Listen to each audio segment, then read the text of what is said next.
I still remember the first time I saw Tommy, though saw might not be the right word. I felt him first. Or rather, I fell on him. It was a late afternoon at Santa Monica Beach, the golden hour melting across the Pacific like warm honey. The boardwalk behind us roared with skaters and tourists, but down near the shoreline, the world was quieter. Waves curling like soft breaths, gulls arguing overhead, and me, a 20-year-old blind screenplay student, trying my best to navigate sand that kept shifting under my feet. My name is Caleb Hayes, and at that moment, I was pretty sure I'd just crushed a stranger to death. I'd been practicing environmental listening for a class assignment, using sound alone to map open space. I was doing well until a group of kids ran past, startling me. I lost my balance, stumbled forward, and the next thing I knew, oof, hey! Careful! I crashed onto someone stretched out on a towel. Arms, legs, sunscreen, everything everywhere. I'm so sorry, I blurted out, trying to push myself off. I didn't mean to. It's okay, the man said, brushing sand off his chest. Are you hurt? His voice was warm, roughened at the edges, like someone who'd laughed a lot once but hadn't in a while. No, I said, mortified. I'm fine. Just blind and clumsy. Mostly clumsy. There was a pause, a thick one.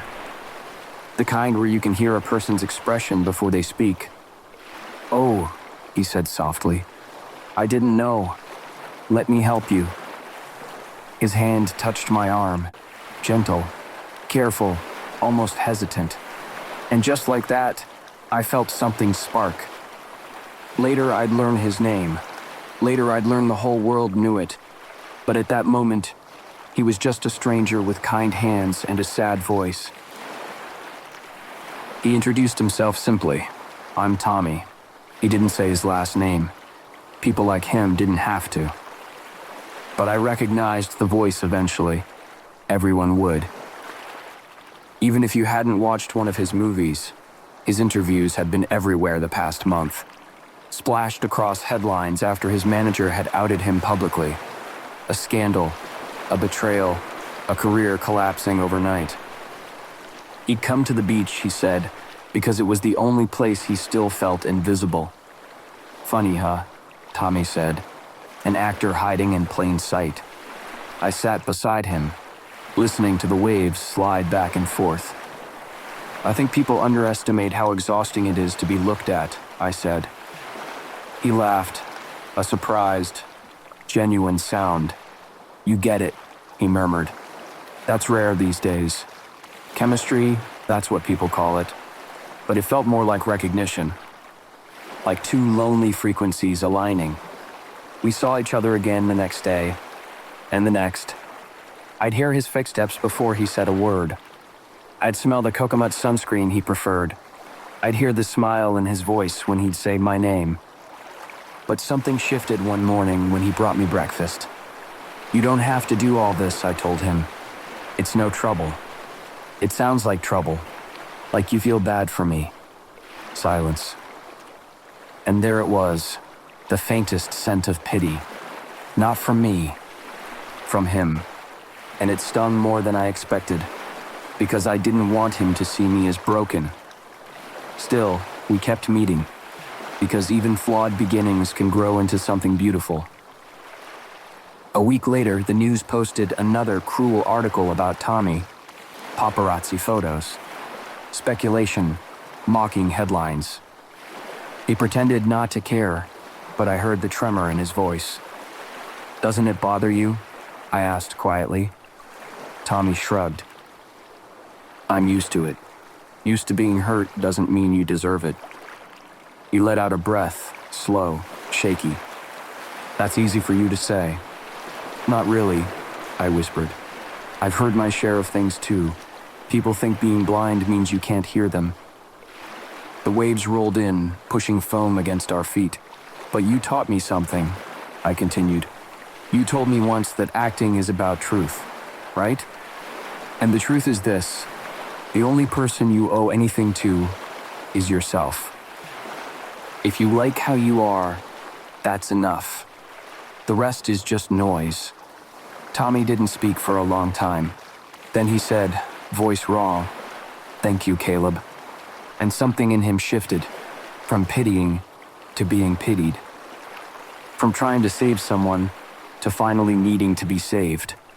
I didn't tell him about my own problems, about the scholarship that had just been withdrawn, about the rent I could barely pay, about the part-time campus job that wasn't enough.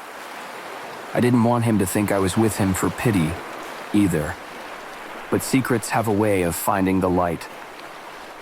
I'd gone to meet Tommy at his rented beach house, just to hang out and maybe steal some of his strawberries because he always bought the good ones.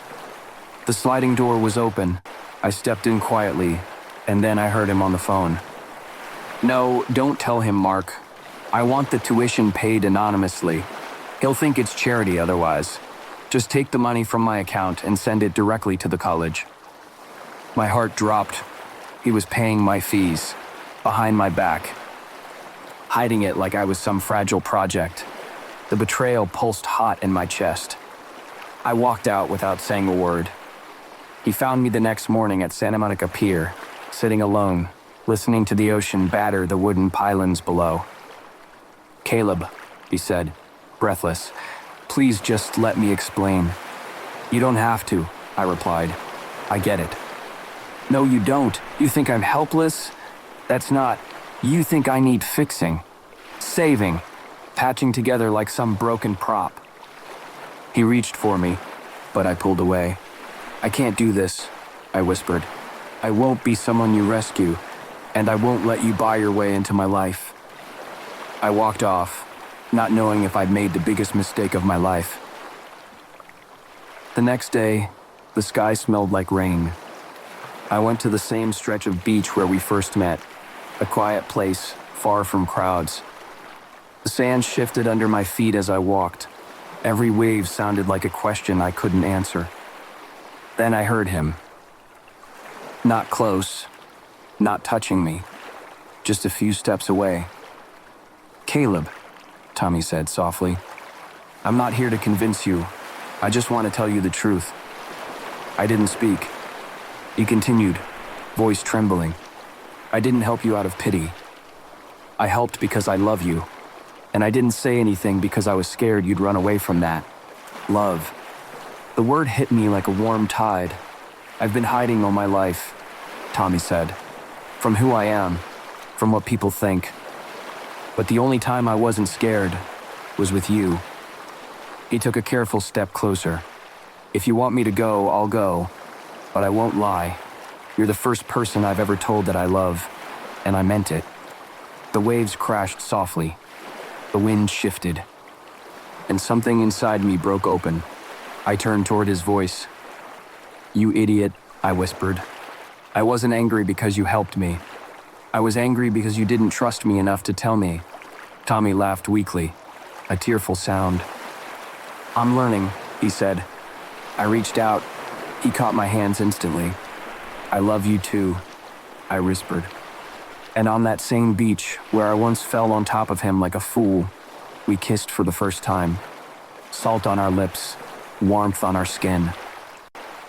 The Pacific singing behind us, like it finally approved.